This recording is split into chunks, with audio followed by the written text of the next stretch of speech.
Good evening, Bahamas. Coming up tonight, could a credit downgrade be on the way for the Bahamas due to the coronavirus? Moody's sends an advisory. This as Sedema predicts unemployment to rise to 40%, plus a virtual Good Friday for churches.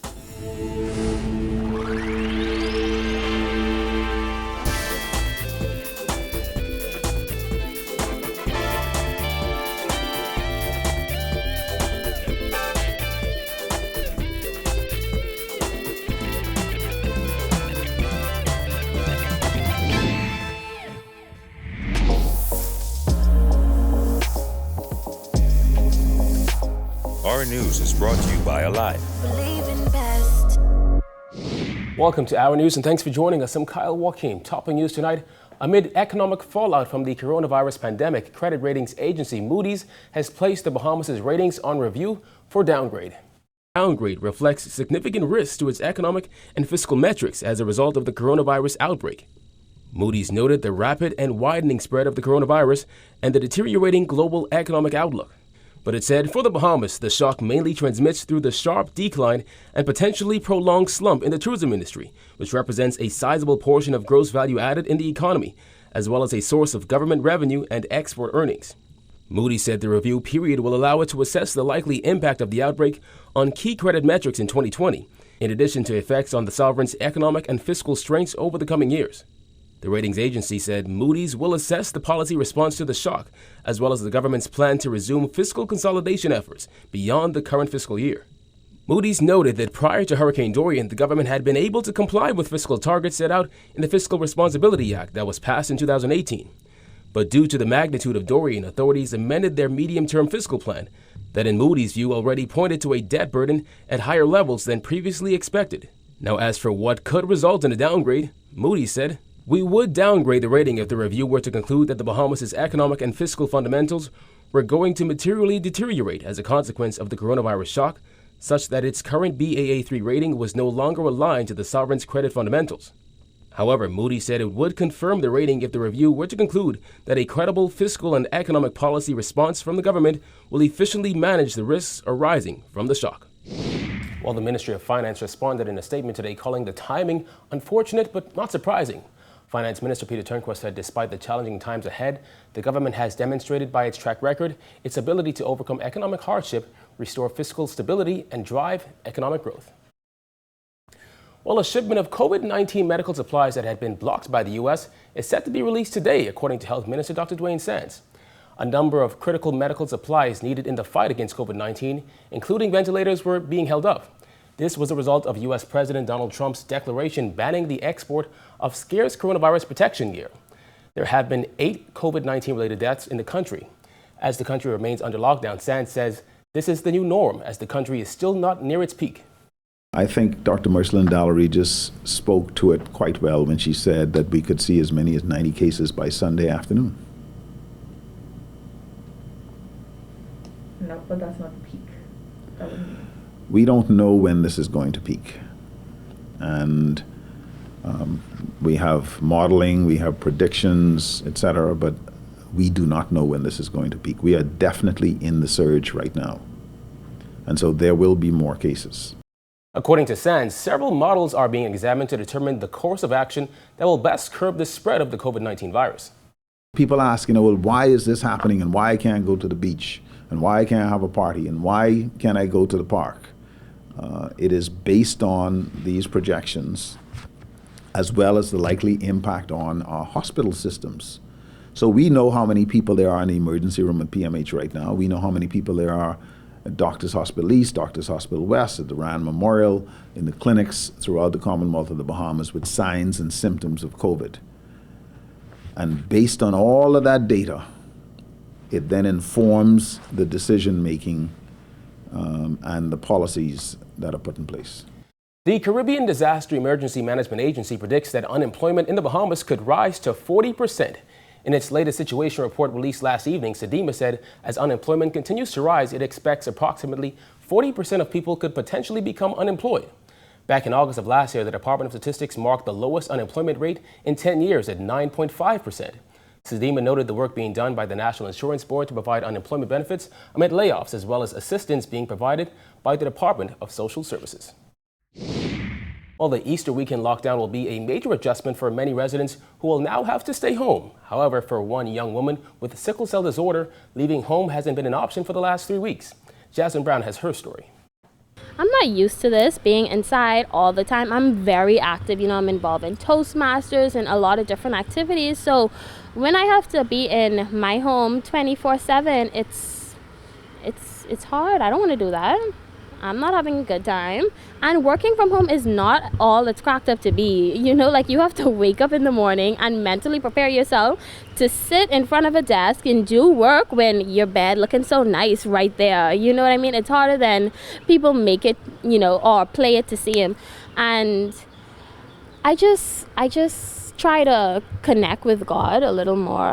I kid you not, gospel music keeps me motivated and going whenever I feel down. I'm just like, okay, Chrissy, let's get back up again, because if you don't take different steps and strides to keep your sanity intact, it's going to be harder. So yeah, I'm having a hard time, but I'm just praying that if I continue doing what I'm doing, if I make the sacrifice, it's going to be worth it. That's how 25-year-old Decrizia Bartlett describes her decision to not venture out amid rising COVID-19 cases in the Bahamas. She says, given the fact that she was diagnosed with sickle cell as a young child, for her, it's a matter of life or death. I don't think it's smart for us to go out and just be foolish with our time. And I want people to really look at what's going on in the United States and what's going on in Italy. This is the Bahamas. Let's be real here. We have a population of almost 400,000 plus.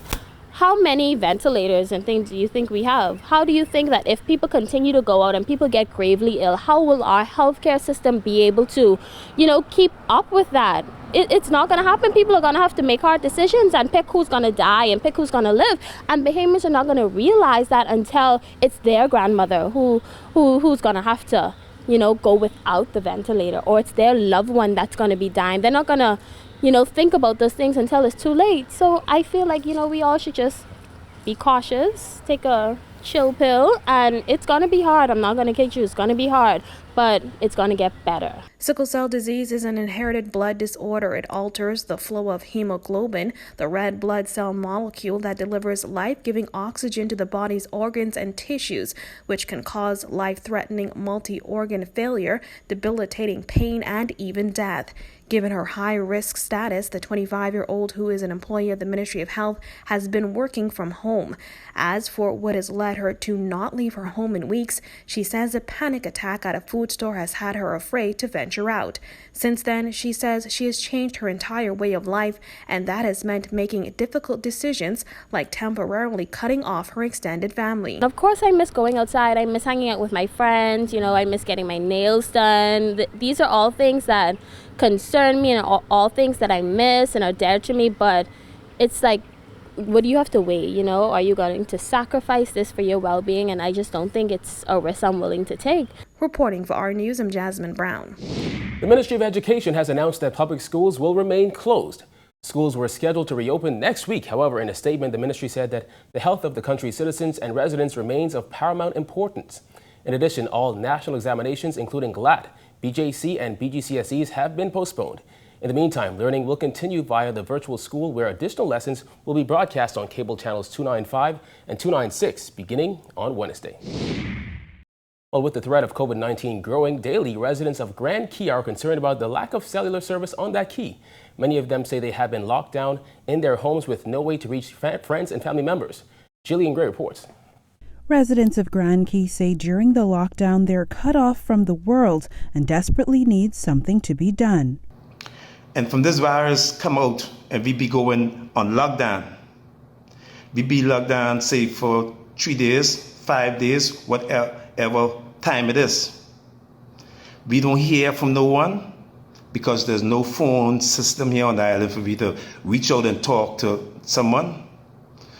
So we here in Grand Key, we are not asking, we are begging the government and Patelco to please come and do something with the phone service here in Grand Key. The countrywide lockdown has pushed educators and health professionals to rely on the internet and phone services to stay connected.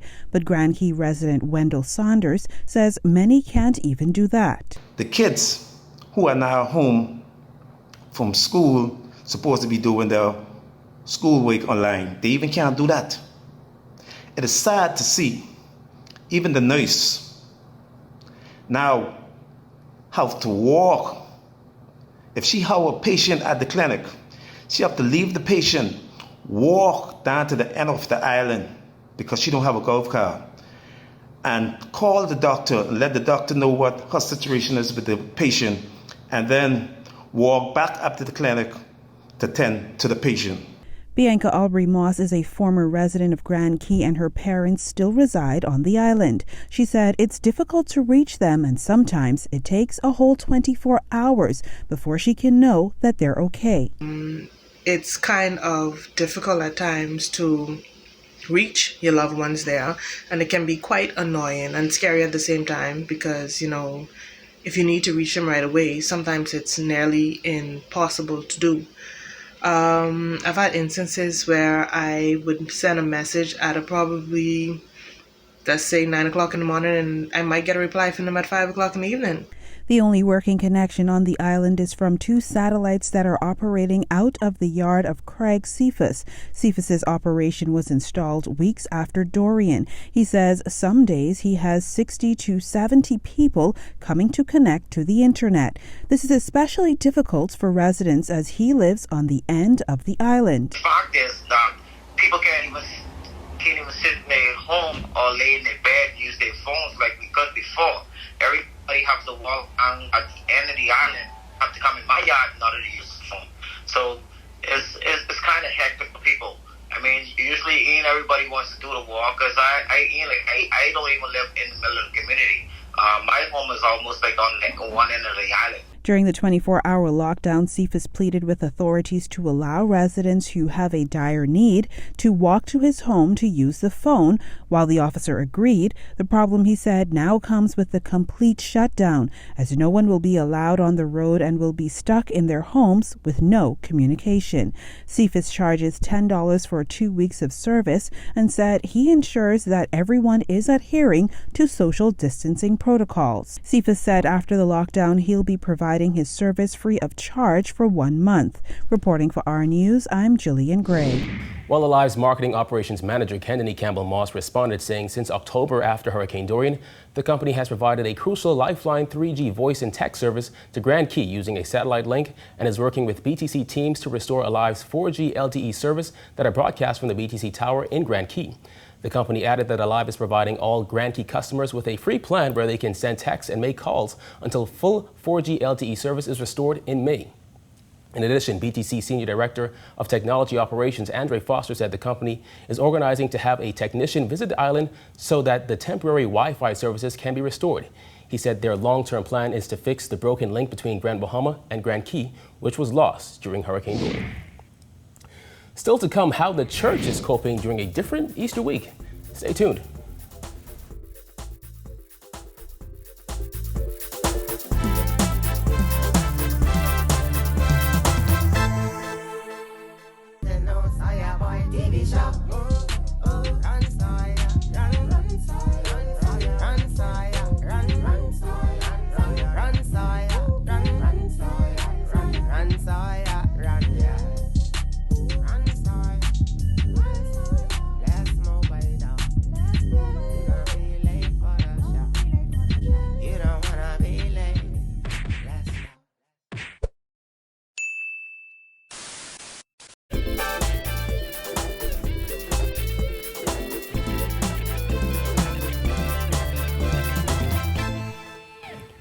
Christian Council President Bishop Delton Fernandez says during Holy Week, the COVID-19 pandemic has caused a disconnect in the church as churches cannot gather at this time.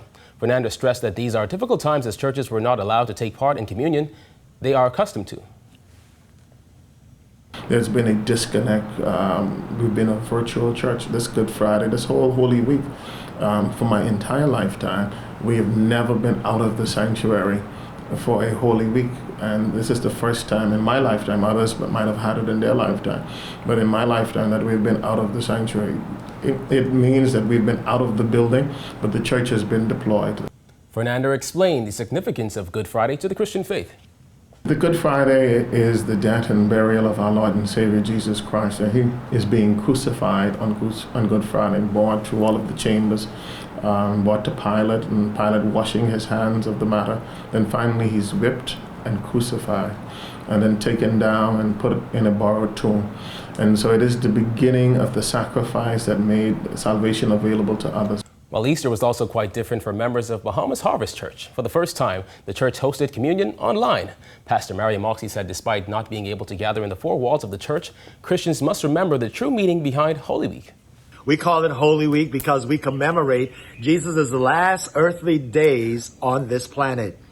You know, Jesus came and he paid a price he didn't owe because we owed a price we couldn't pay. And that's what Passion Week is all about. It's all about commemorating what he did for us a long time ago.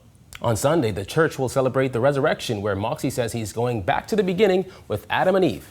Easter Sunday is when we all come together and we celebrate the resurrection of Jesus Christ. Jesus says, I'm the Alpha and the Omega, the beginning and the end, alive and dead, and now I'm alive forevermore and have the keys to hell, death, and the grave. Which means that anything that's dead can live. Dead dreams can live. Dead hope can live. Dead aspirations can live. Dead marriages can live because of resurrection. Still to come, a psychiatrist breaks down how you can cope during quarantine. Stay tuned.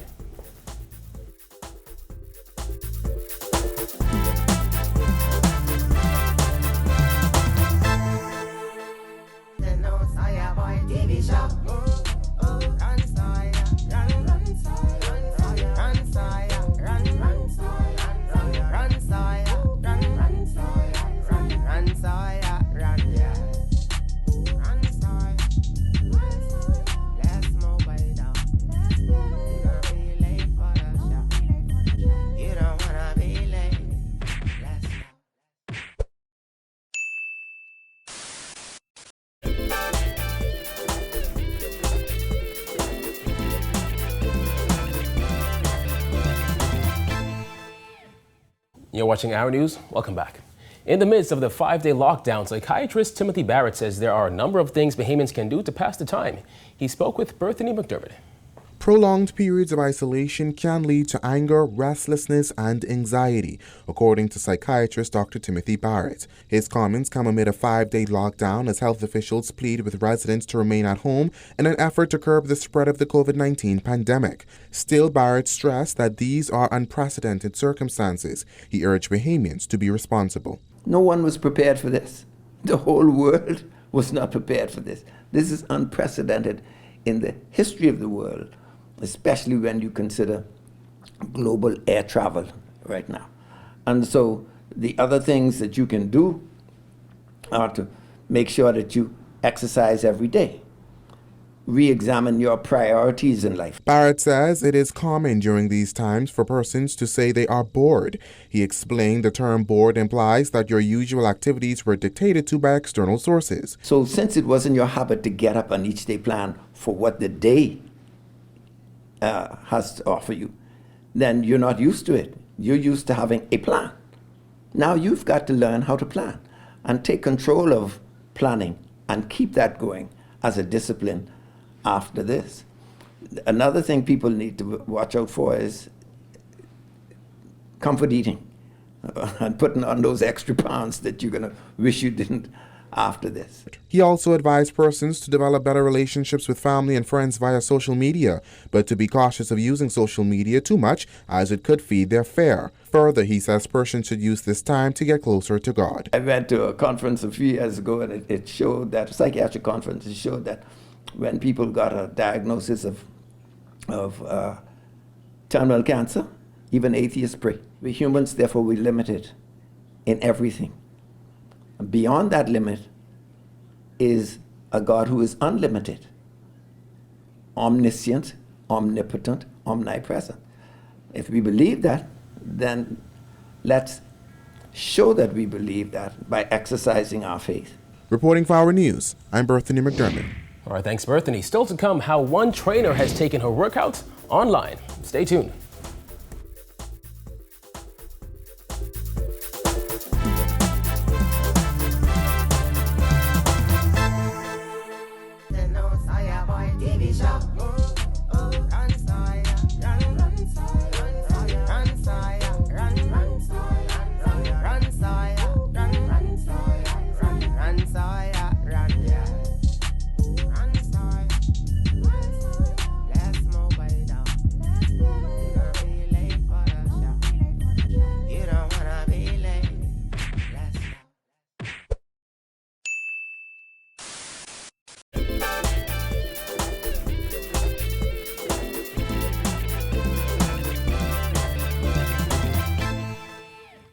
And finally in news tonight, with gyms closed, personal trainers have had to take their workouts online.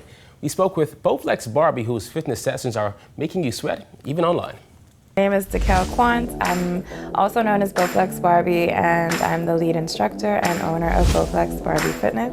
With access to the gym cut off amid the coronavirus pandemic, Quant, better known as BOWFLEX Barbie, has transformed her living room into a workout studio and has taken her training digital. I've been doing, the Instagram lives and a couple of the Zoom sessions, and I just thought to myself, a lot of people are putting free stuff out there, but it's not so scheduled and not so structured, and I think that structure is really important, especially for me personally, so I know that a lot of people can appreciate that structure in your regimen is important. Just like in the in-person group fitness sessions that I would teach, you have set days, you have set times, we have set things we work each day, and I kind of wanted to put that in the same form. She says working out from home takes even more dedication than headed to the gym because you first got to get up. But she says once you've set your mind to it, it's time to get to work. They know that on Monday we're working legs, on Wednesday we're doing upper body and core, on Friday we're doing total body, then on Saturday we're doing the Barbie bands, blah. So it's no guesswork.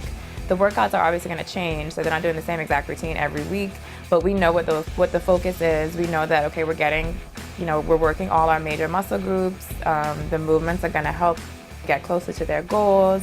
And, there's no guesswork in, they wake up and they got to figure, okay, I got to find something to do today, or what workout am I going to do? BOWFLEX Barbie says the only thing her workouts require is a set of 4 mini loop bands, each with different resistance. Persons that are interested in joining the virtual group fitness sessions can visit bowflexbarbie.com. And on the main page, they'll see the tab for virtual training. That'll take them to the different options. If they're interested in joining the group, there's the group sign-up page, and then there's also one-on-one personal training that I'm offering as well. And there's also various packages. So the training starts as low as $250 a session for the first month, which is going to run from April 6th to about May 2nd. And that's a total of 16 sessions. I've got a package that packages these sessions for about $250 per session. At the most, you'll pay $5 a session. Well, that does it for this portion of news. Stay tuned. Our weather forecast is coming right up.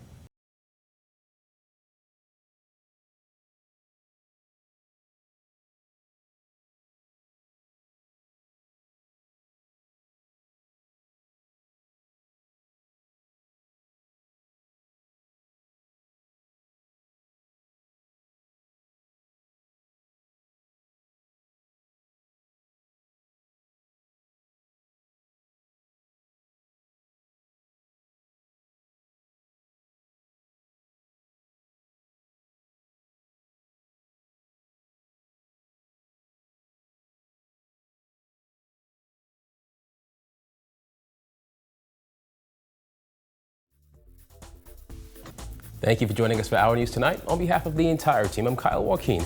Remember, you can catch Our News on the go with the RevGo Play app. Enjoy the rest of your Good Friday holiday.